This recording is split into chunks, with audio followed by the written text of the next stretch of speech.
Einstein दुनिया का वो वाहिद साइंसदां है जिसने ये थ्योरी दी कि मैटर को किस तरह एनर्जी में तब्दील किया जा सकता है, यानी E equal M C square.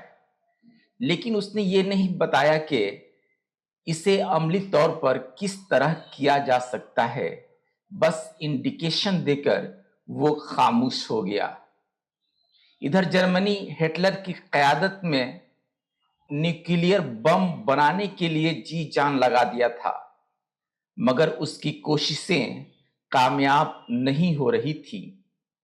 ये खबर उसके मुखालिफिन तक पहुंच गई, जिसके नतीजे में अमेरिका ने नहायत ही खुफिया तौर पर जे रॉबर्ट ओपेनहेमर की निगरानी में न्यूक्लियर बम के लिए यूरेनियम और प्लूटोनियम के आइसोटॉप्स को इस काबिल बना दिया कि वो आसानी से बम के लिए इस्तेमाल किया जा सके।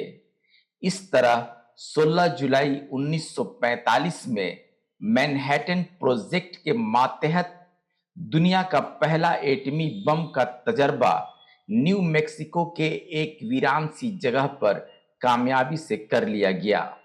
इधर जहां 7 दिसंबर 1941 को जापान ने अमेरिका के फौजी अड्डा पर्ल हार्बर को निशाना बनाया था, वहीं अमेरिका इसके जवाब में 3 साल मुसलसल फौजी कार्रवाई करता रहा, मगर जापानियों के हौसलों के सामने वो पसपा होता रहा। आखिरकार अमेरिका जापान को शिकस्त देने के लिए एटम बम के इस्तेमाल करने को इजाजत दे दी। नतीजतन 6 और 19 अगस्त 1945 में जापान के 2 शहरों यानी हिरोशिमा एंड नागासाकी पर एटम बम गिरा दिया गया। नतीजा बहुत ही भयानक था।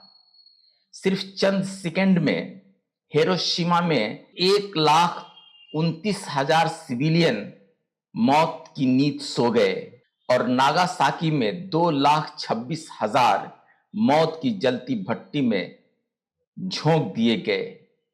इस तबाही ने दुनिया को मुतहयर कर दिया।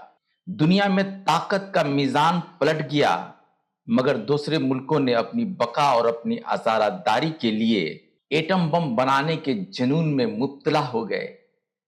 कहा जाए कि दुनिया में एटमी दौर का दौर शुरू हो गया तो गलत नहीं होगा। आज पूरी दुनिया में न्यूक्लियर बम की कुल मजमूई तादाद 12,121 है, जिसमें रसिया के पास सिर्फ 5,580 एटम बम मौजूद है। उसके बाद यूएसए है, जिसके पास 5,044 एटम बम मौजूद है। उसके बाद चाइना, जिसके पास 500, फ्रांस जिसके पास 290, यूनाइटेड किंगडम जिसके पास 225, इंडिया 172, पाकिस्तान 170, इसराइल 90 और नॉर्थ कोरिया 50 एटम बम रखते हैं। अब अगर भूल से भी वर्ल्ड वार होती है तो इसमें कोई शक नहीं कि बड़ी ताकतें अपनी कुवत के इजहार के लिए न्यूक्लियर बम का इस्तेमाल करेंगी, जिसका नतीजा बहुत ही भयानक होगा। दुनिया की 1/3 आबादी खत्म हो जाएगी।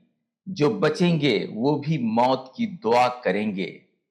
जमीन बंजर हो जाएगी, पेड़ पौधे खेत खलियान सब कुछ जलकर खाक हो जाएगा। चरिंद परिंद सब के सब फना हो जाएंगे। जमीन की हिद्दत बढ़ जाएगी, ग्लेशियर पिघल जाएगा, बड़े बड़े मुल्क समंदर की कोख में समा जाएंगे। आसमान से न्यूक्लियर ताबकारी की बारिश होती रहेगी, महीनों महीनों तक सूरज नजर नहीं आएगा। हम कह सकते हैं कि इंसान ने दुनिया में ही कयामत पैदा करने का हुनर सीख लिया है, अपनी तबाही का सामान इकट्ठा कर लिया है। अब तो ये भगवान भरोसे ही दुनिया चल रही है। ہم دعا کریں گے کہ کبھی بھی تیسری عالمگیری جنگ نہ ہو اور کوئی بھی ملک کسی بھی ملک پر نیوکلیر بم کا استعمال نہ کرے. اسی میں انسان کی بقا ہے، اسی میں انسان کی بھلائی ہے. شکریہ دوستو، پھر ملتے ہیں. جے ہند، خدا حافظ.